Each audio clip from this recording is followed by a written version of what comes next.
langit malam dan ngelihat bintang jatuh itu emang sesuatu yang indah. Tapi benda langit yang satu ini, kalau sampai nabrak bumi, bisa bikin kerusakan dan bisa aja jatuhin korban jiwa. Bahkan di tahun 2019 lalu, kita kecolongan hampir ditabrak sama asteroid yang kata NASA bisa ngerusak satu kota.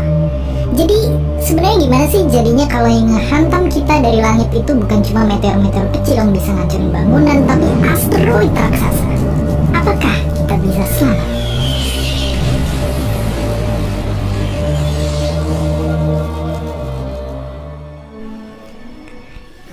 Jawabannya bisa selamat, bisa enggak, tergantung dari tingkat keberuntungan kita dan gimana kondisi asteroidnya. Walaupun tentu aja kerusakan yang tercipta dari asteroid ini bakalan berkali-kali lipat dari meteor biasa. Dan ya, mereka itu berbeda. Asteroid itu kayak batu luar angkasa yang muterin matahari tapi jauh lebih kecil daripada planet. Mereka ada yang lebarnya 10 meter sampai ada yang lebarnya hampir setengah pulau Jawa. Dan di luar sana asteroid ini sering juga saling tabrakan dan pecahan-pecahannya akan ngebentuk calon-calon meteor. Ya, oke. Jadi dengan ukuran yang sebeda ini, terus seberapa bahaya sih asteroid sebenarnya? Dan mungkinkah mereka adalah ancaman kita dari luar angkasa?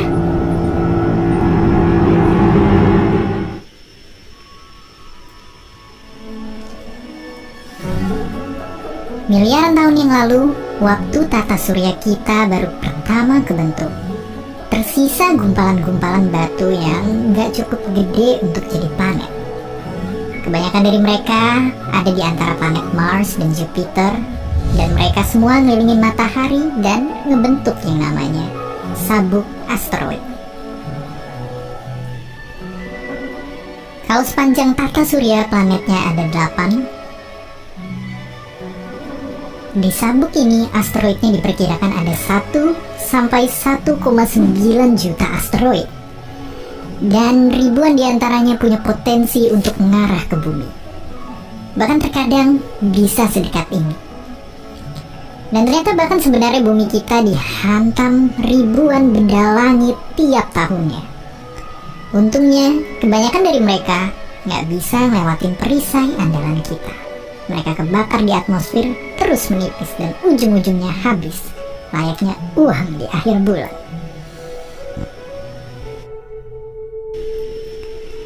Tapi sekalinya ada yang berhasil nembus atmosfer bumi, mereka bisa ngebawa ancaman yang gila banget. Karena selain ukurannya gede, mereka terbang ke bumi dengan kecepatan yang 225 kali lipat lebih kencang daripada mobil Ferrari sehingga ngebawa energi yang gede banget. Bahkan ada peristiwa unik yang pernah kejadian di Rusia. Asteroid segede gedung 6 lantai meledak waktu masih jauh di atas permukaan tanah. Walaupun sejauh itu, energi yang dihasilin sama kuatnya kayak 30 bom Hiroshima dan ngasilin gelombang kejut yang merusak ribuan bangunan di area seluas 70.000 lapangan bola. 1.600 orang luka-luka kena pecahan kaca. Itu baru asteroid seukuran gedung. Zaman dulu kala, bumi kita pernah hampir ngalamin kiamat gara-gara ulah asteroid raksasa.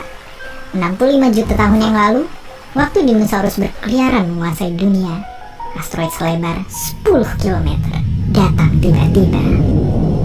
Benturannya ngehasilin pecahan-pecahan batu yang terlempar sangat jauh dan tinggi sampai ke atmosfer.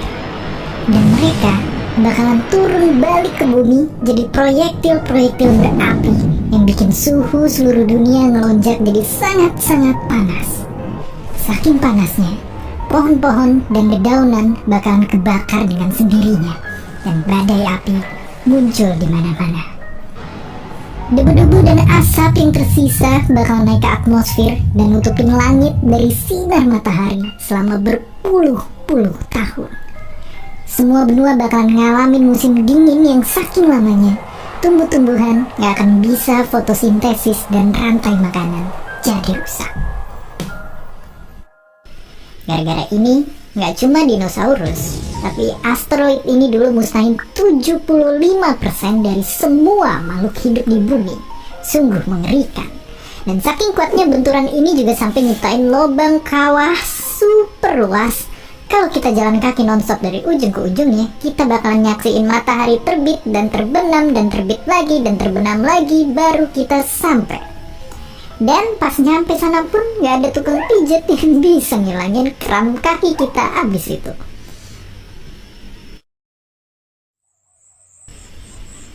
Oke, mungkin sekarang kita jadi takut kalau pas lagi ngeliatin bulan malah ngeliat asteroid yang siap ngehantam. Tapi tentunya kita nggak cuma tinggal diam dan juga punya strategi. Uniknya sebenarnya di NASA ada satuan khusus buat ini. Ya, ada orang yang beneran dibayar untuk kerja ngitungin dan bikin strategi nyelamatin bumi dari ancaman asteroid. Dan ternyata ada 3 skenario yang bisa kita lakuin untuk bertahan hidup.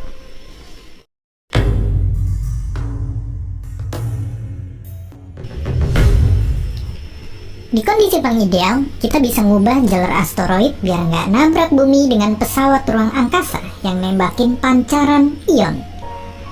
Partikel-partikel bermuatan listrik ini akan ngebombardir terus-menerus perlahan-lahan sampai akhirnya jalur orbit asteroidnya geser ke arah yang aman. Tapi tentunya tenaga ion-ion ini begitu kecil kalau dibandingin asteroidnya. Dan prosesnya itu bakalan butuh bertahun-tahun.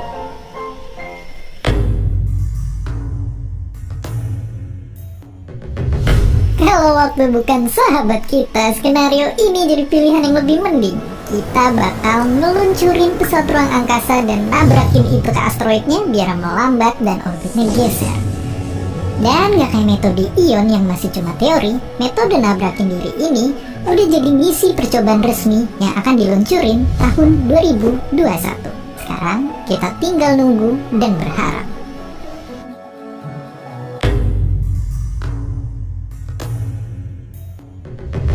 Kalau kita cukup awal ngedeteksi asteroidnya, kita juga bisa ngeluncurin pesawat ruang angkasa untuk dalam tanda kutip narik asteroidnya biar keluar dari orbit yang akan nabrak bumi. Pesawat ini akan menggandeng batu besar sebagai beban dan manfaatin gravitasinya untuk ngegeser asteroid dari jalur. Tapi untuk ngelakuin ini, pesawatnya harus ngiterin asteroidnya selama beberapa tahun atau bahkan 1 dekade. Jadi itulah 3 skenario yang bisa jadi pilihan. Tapi jadi kelihatan juga bahwa nggak ada pilihan yang bisa diambil kalau asteroidnya sangat besar atau waktu hantamnya tinggal hitungan bulan, apalagi hari. Itulah kenapa dalam situasi yang sangat darurat, kita bisa aja nambahin 1 pilihan terakhir.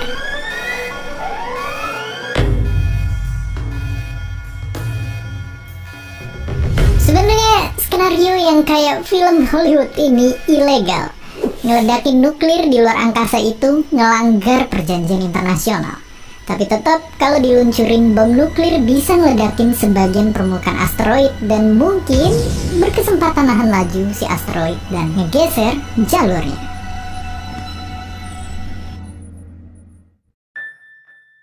Intinya cara terbaik untuk bertahan dari asteroid tergantung sama situasinya. Tapi sebenarnya kalau dihitung untuk sekarang kemungkinan kita ditabrak asteroid itu cuma di bawah 0,02%. Udah gitu permukaan bumi itu sebagian besar lautan dan lahannya pun sebagian besar nggak berpenghuni.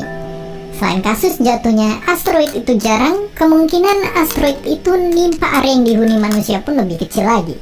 Jadi sementara ini bisa dibilang kita aman dari mereka. Tapi bukan berarti kita bisa berleha-leha. Luar angkasa itu penuh misteri luar biasa yang bisa mengejutkan kita tanpa aba-aba. Manusia itu menakjubkan. Insting bertahan hidup kita saking kuatnya bisa bikin kita mikirin skenario-skenario bertahan tadi.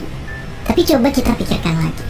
Jelas kelihatan asteroid raksasa bukan sesuatu yang bisa kita jinakin. Ia bisa datang kapan aja, dan kalau itu terjadi, habislah kita semua. Kalau kita terus sibuk memecah belah bumi dan gak peduli ilmu pengetahuan, lama-kelamaan pun kita pun pasti punah, layaknya nasib para dinosaurus 65 juta tahun lalu. Kita udah tahu nasib mereka, namun kita tetap tidak belajar dari sana. Inilah kesempatan kita untuk memperbaiki yang akan datang. Kita harus bisa menemukan planet lain untuk tempat tinggal. Pastinya hal itu nggak akan gampang, dan itulah kenapa kita harus terus belajar dan melihat ke atas. Dan mungkin aja salah satu dari kita yang akan jadi insinyur yang akan membangun roket kita nanti, yang akan jadi politikus untuk meloloskan proyek membangun stasiun peluncuran luar angkasa, yang akan jadi jurnalis untuk nyebarluasin semua kemajuan itu ke masyarakat, dan meyakinin semua orang bahwa angkasa adalah jawabannya. Inilah kesempatan kita untuk bertahan hidup di masa depan. Dan seperti biasa, terima kasih.